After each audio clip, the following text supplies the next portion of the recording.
Welcome to the Human Capital Innovations Podcast, your go-to source for personal, professional, and organizational growth and development.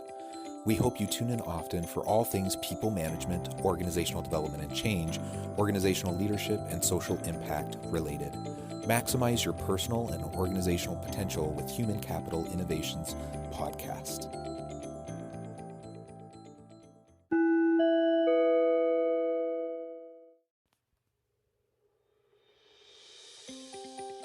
Welcome to the Human Capital Innovations Podcast. In this HCI podcast episode, I talk with Dr. Lepora Flournoy about leading for transformational change.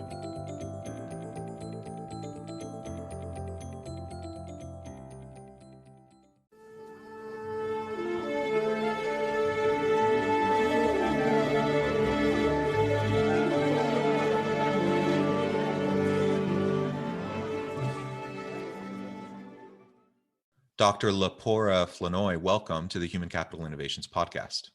Hi, thanks for having me. Thank you for joining me today. I'm excited to have this conversation with you. And we're going to be focusing on leading for transformational change. That's a big topic. And so there's a lot that we can explore there. But I think given your experience and background in executive coaching and consulting within organizations to drive change, I think this will be a rich and deep opportunity for us to have a conversation. As we get started, I wanted to share Lepora's bio with everybody. Dr. Lepora Flournoy is a client-focused and data-driven executive coach who has more than 15 years working with the C-suite to better organizations. She successfully works with leaders under high pressure and in demanding environments to deliver results and outcomes that matter to individuals and make an organizational impact. Dr. Lepora partners with leaders to master their efforts in an era of uncertainty and rapidly changing industries. Her clients are renewed with better and more appropriate focus, while her present focus is on coaching and assessing executive leaders. She has also directly shaped and transformed high-performing cultures and motivated teams to exceed growth and financial objectives. So again, welcome, Lepora. Great to have you with me today. I'm excited for this conversation. Before we launch into the dialogue, anything else specifically that you would like to share by way of background, personal context, or anything like that to lay the foundation for our conversation? Sure. You pretty much summed it up, but just like to, speak to people out there. We obviously know this is a delicate time where there's a lot of transformation and I know it can be daunting, but just to, speak to companies, organizations to be open-minded as far as how they look for that new normal. Like that's a big piece that I share with my clients is that it doesn't have to be a cookie cutter and it can be customized to your organization and what your needs are going forward. Absolutely. And customization is essential. Whenever we're talking about change, there are kind of common principles and themes, and there's change models, and there's some of these things that can help provide contextualization and guidance in how we move forward towards transformational change. But the reality is that every organization is unique, every executive and leadership team is unique, every industry is unique, and every challenge that's pushing us towards change is unique. And so we apply a broad lens of various theories and models and different tools that can help us to drive change, recognizing that there's no off-the-shelf solution for transformational change within organizations. Absolutely. Despite what some people might try to tell you. Exactly. Very good. Well, so let's start off by exploring a little bit more what you mean by transformational change. Sure. How is transformational change different than perhaps just change? And then how do we start as leaders, either middle management all the way up to executive levels? How do we start to lead for that desired transformational change? Absolutely. It's a great question. Great start. So first and foremost, when we look at transformation and change, I personally espouse to the Kaizen philosophy, and that is just pretty much a Japanese philosophy that is very old that states there's always room for improvement. So there's always that continuous growth that we all can have. And which is an indication of life. To me, change is an indication that this is a living organism, whether it's an individual or an organization. So that being said, you have your intermittent change, that's not constant. You have your incremental change, that are small doses over time. And then we have your transformational change. And so that's the big change. So to give you an example, I'll just throw out a random example out there. If you have a compensation department, for example, they may understand that they're missing a certain band within their compensation philosophy and structure, because they are constantly underbidding for a specific role.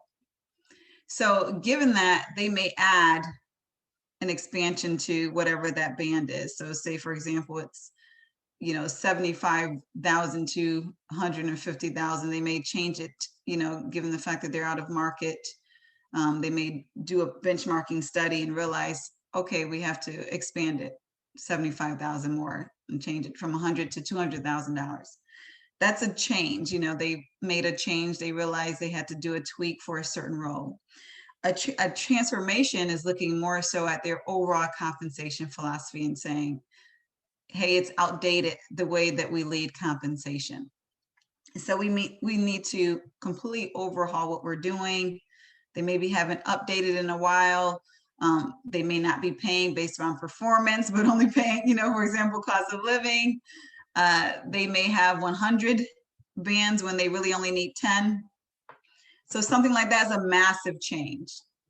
Another massive change is going from working in the office 5 days a week to working at home 5 days a week. That's another transformation versus, say, for example, a change might be, okay, you're working from home or remotely once every 2 weeks.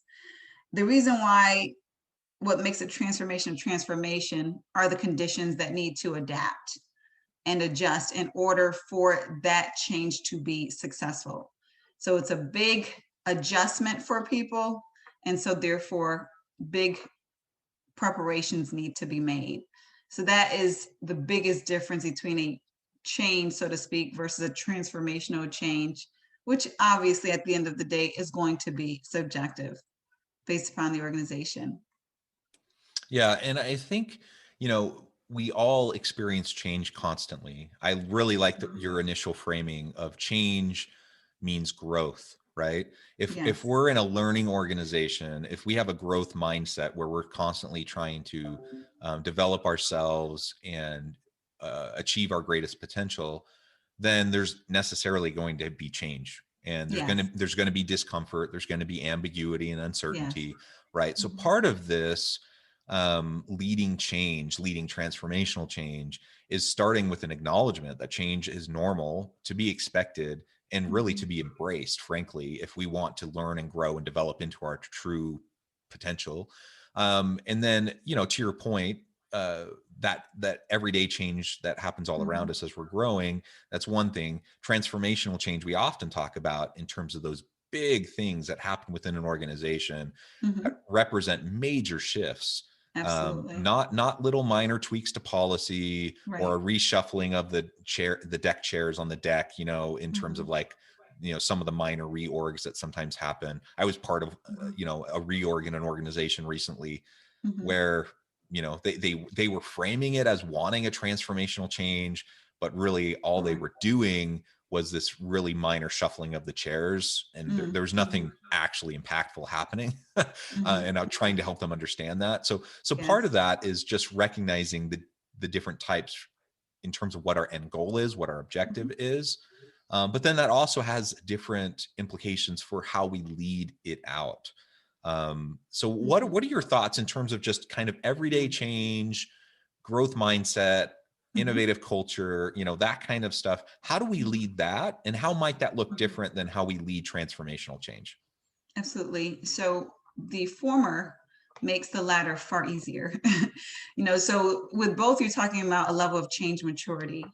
And for me, when I look at an organization, I say, well, this organization has a high level of change maturity. This one has a lower level. Sure, I can share the symptoms with you, This organization is more used to change happening. This organization is more adaptive and agile.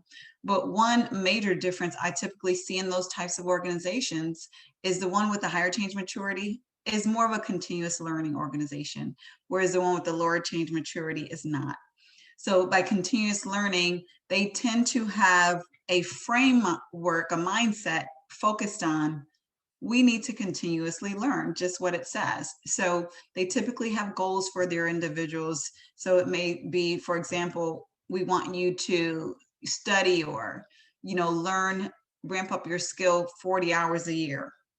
That's like a basic, best practices as far as how much individuals should be learning each year. Continuous learning organization realizes that the industry is constantly changing, the world is constantly changing. So if they're not continuously learning, they're not going to keep up to speed in a way that's effective or competitive. So to me, that's the biggest difference. If you're constantly learning, then you know that when you learn something, you are applying it. You're changing your behavior, even if it is in an incremental manner. And so an organization that's focused on that is focused on, we need to be ready in order to pivot whenever that time is necessary. Looking specifically, for example, at COVID and how organizations responded, you can see a stark contrast. So if you follow the LinkedIn articles and other articles within the media, you'll see a lot of CEOs scurrying, organizations just totally overwhelmed by how to operate in a remote fashion. I've consulted some organizations, surprisingly large, successful Fortune 500 organizations that didn't want their people to work from home. This is pre-COVID. They didn't trust their people to work from home. IT operations where they're spending 6 hours of the day on the computer coding and programming. They felt as if the people need to be in the office in order to be babysat, so to speak, face value, FaceTime, what have you. Then fast forward past COVID, these same organizations are struggling to survive because they had no operation that that was ready for the remote communications. Their leaders were used to basically hand-holding or walking by, supervising, by FaceTime, how much time do you have in the office? And so they had no idea how to use objective performance management measures as ways to identify whether or not their direct reports are being successful. And so you have organizations that were just completely not prepared. Sure, we could call them, change immature, but to me, they really were not focused on continuously learning, continuously adapting what they could do as an organization. If those managers were continuously learning, then they would understand how to set those objectives, how to set those goals for their employees based upon what they were expecting as outcomes, not based upon how many hours they spent in a chair sitting, 500 feet from them. Similarly, from the perspective of technology, we're continuously learning. Well, we understand even in the HR space, what are the best practices, HRIT systems out there? What can we use that would be effective regardless of whether we're in the same space or not? I mean, globalization is nothing new. So therefore, remote learning, remote communication, and even managing should not have been anything new to organizations. And that's with no disrespect, but this is something we've been talking about for decades.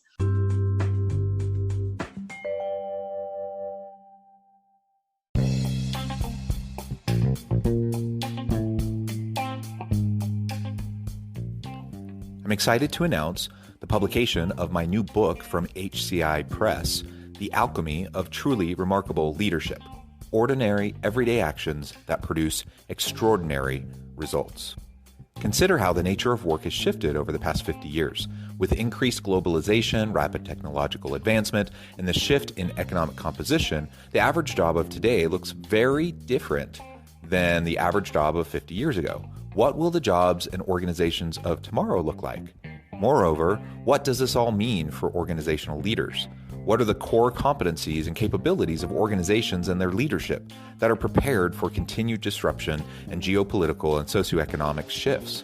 Regardless of what the future holds, increasingly, leaders need to be socially minded, data-driven, decisive, champions of talent, and disruptors of the traditional notions of leadership, teams, organizations, and work. The alchemy of truly remarkable leadership will help you to explore your own leadership competencies and capabilities and consider ways to apply and implement them into your workplace and personal life.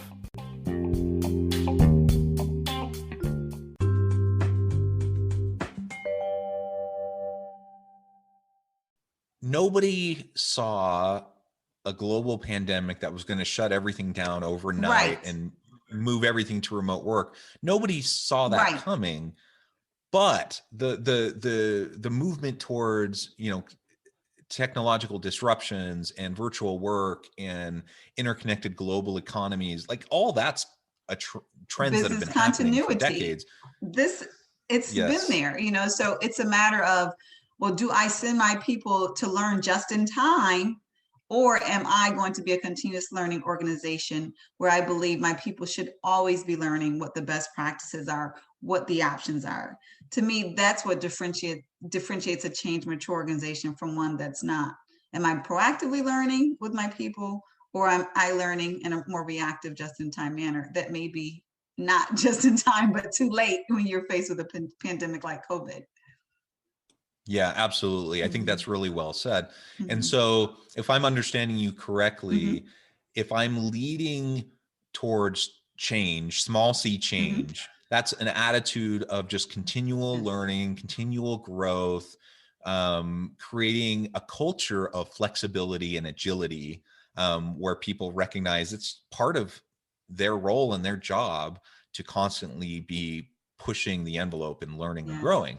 And if you do that, if you lead for the small c change, it makes the opportunity, when required for transformational big scale change, capital C change, that can happen much easier. It's still difficult. Any transformational change is going to disrupt so many things, and it's going to be very difficult. But if you've already built that culture of change and growth, then it's possible. If you haven't built that culture in advance, that transformational change is going to be really hard, way harder than it would have been otherwise. And that's when we talk about the statistics of failed change initiatives, that's usually what we're talking about, right? Is that people that don't have that change maturity, they haven't invested in the small c change, and now they're facing this big dilemma where they have to adapt quickly, and they're not really equipped. It's overwhelming, at that point, because to the point that you're saying, when we're doing continuous learning, if we're constantly learning, we can't help but to make changes. We can't help but to see, if we're seeing a better way of doing things, we can't help but to want to adapt to that. And when we're not doing that, and say, for example, now we have a massive overhaul, we have to go from, say, a manual to an automated process. It's like, well, that's overwhelming, because now we're not doing a 10-degree change, a 50-degree change.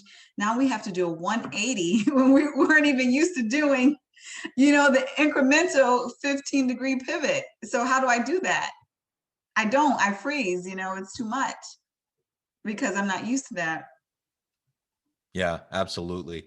So I think it's important for anyone listening today to first take a step back, think about your organizational culture, your team culture, and what is your personal openness and your team's openness towards continual growth, learning, and change. And if it's not quite where you would want it to be, you can start taking simple steps now to start to develop and reinforce that kind of a culture and reward that kind of a mindset. That's going to be foundational for later on. And so it takes effort now. It takes a long view, I suppose, because it takes effort now, and you may not see immediate return on that investment, but it will lay the groundwork for these other bigger changes coming down the road. And it's something you can start today. So that's something everyone can start thinking about. And then you can start to consider what, as you scan the environment, you scan the internal and external pressure points, and you start to notice, where things aren't quite, functioning as well as you would hope. That's where you can start to have the bigger picture discussions that can then lead to some of these transformational types of changes that could occur that might actually really, really benefit your organization and help you, reinvent yourself perhaps, but at least continue to develop and maintain a competitive advantage to bring value to the market. Absolutely. And that's definitely a long-term success strategy. Because on the other end, what organizations typically do is find themselves in situations like a lot of organizations are now, where they have to hire externally. They go out and hire consultants like myself to basically help them transform quickly because they don't have the maturity to do it independently. But what this does oftentimes, especially if you hire certain organizations that are implementation focused only, they will fish for you, but they won't teach you how to fish. So then you'll be in the same situation over and over again. Every time you need a major transformation, you have to go outside because you refuse to build that change maturity. So the best way long-term is to build that internal change maturity by continuous learning so that you are equipped to lead those transformations internally. And if you do need outside help, it's an incremental way, whereas you understand what's going on and you're not surrendering the fate of your organization to an outside vendor, because nobody should do that. It's not healthy. It's highly risky. It's not healthy. Absolutely. Very risky. And to your point, I mean, there's no quick fix. So I think sometimes because an organization, because leaders or executives, they haven't been willing to prioritize, the development of a change culture. And because they haven't done that, then when this new, they finally get to the point of recognizing, yes, we need to have this transformational shift. We need this transformational change. They recognize they don't have the capacities to do it. So they want to bring in a consultant. My experience is usually their expectation is that consultant is going to be able to come in and guide and implement that change very quickly. They want rapid change. And you cannot fast track a meaningful, sustainable change initiative. There's just, there's no way to do that. You can bring someone in and they can be the most brilliant person in the world with all the expertise in the world, and it still takes time. It just does. You're absolutely right. If you, so leaders have to remember that if you're not willing to invest now, you will invest later in all of the lost opportunity costs and the lost productivity and everything else related to failed change initiatives and all of that. There's no quick, easy fix, and you can spend hundreds of thousands of dollars, millions of dollars with the most prestigious consulting agencies to try to come in, and still it doesn't always work because if there's no internal commitment to change, then those transformational changes can never take hold. That's very true. You need the internal commitment. You need the capabilities to make sure that those are in-house to sustain in the long term. And then you need that preparation, the training, and the know-how for what that change is. Just because it's the best idea does not equate to your people being prepared. So those people have to be prepared and trained while doing, most likely, their full-time jobs. And so it is, to your point, Jonathan, it is a process. And I'm always telling leaders, you have to expect, in most cases, some type of performance dip when you're doing massive transformational change while engaging your people, because they do have these full-time roles while they're now adapting new skill sets and adapting new responsibilities. So while I help as much as I can to lower that performance dip, to the slope that it could be, there's still a performance dip. So it's not this fast, get her done, low investment or no investment from your people, but it is an investment of time, commitment, knowledge transfer, and culture shifts that have to happen when you're talking about major transformations. Amen. That well Mhm. said. um, well, Lepora, we're Mhm. almost out of time for today, but Sure. I really appreciate all of your insights. Before we Mhm. close, I want to give you a chance to share with listeners how they can get connected with you, find out more about your organization, what you can do to help them, and then give us the final word on the topic for today. Absolutely. So you can find me at nextgenpeople.com. That is our talent management, executive coaching, consultancy services. We work with all corporations and all organizations as well. Um, drlepora.com. I do more B2C work on that end, and that's more dealing with individual leaders who want direct support on their own. Final word is, I know this is a very difficult time for many organizations, and it's unfair, quite frankly, for everyone during this pandemic. But I just want to reiterate what I said before.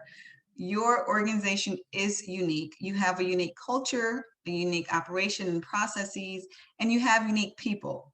And so honor that with your new normal.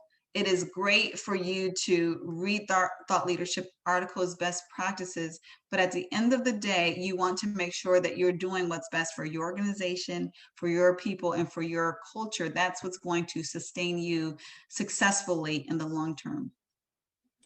Excellent. Thank Mhm. you so much, Lepora. It's been a Thanks for real having pleasure. me. Yeah, it's been a pleasure having Mhm. you and having this conversation. We could dig way deeper, and perhaps I Mhm. could have you back on another time where we could Sure. explore this to a greater extent. But I hope everyone has been able to take away at least a few nuggets of what you can start doing today to make a difference in terms of that change culture, that change mindset within your Mhm. organization that will prepare you for when these big, huge, monumental, transformational changes have to happen in the future. As always, I hope everyone can stay healthy and safe, that you can find meaning and purpose at work each and every day. And I hope you all have a great week.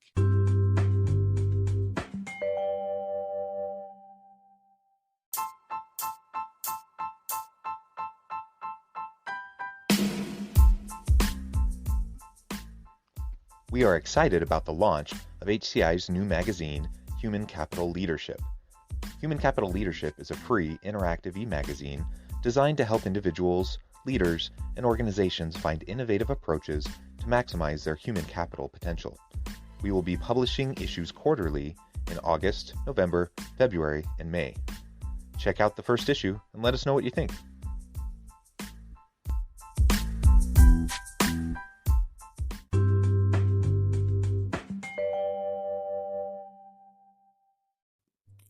Thanks again for joining us for this episode of the Human Capital Innovations Podcast.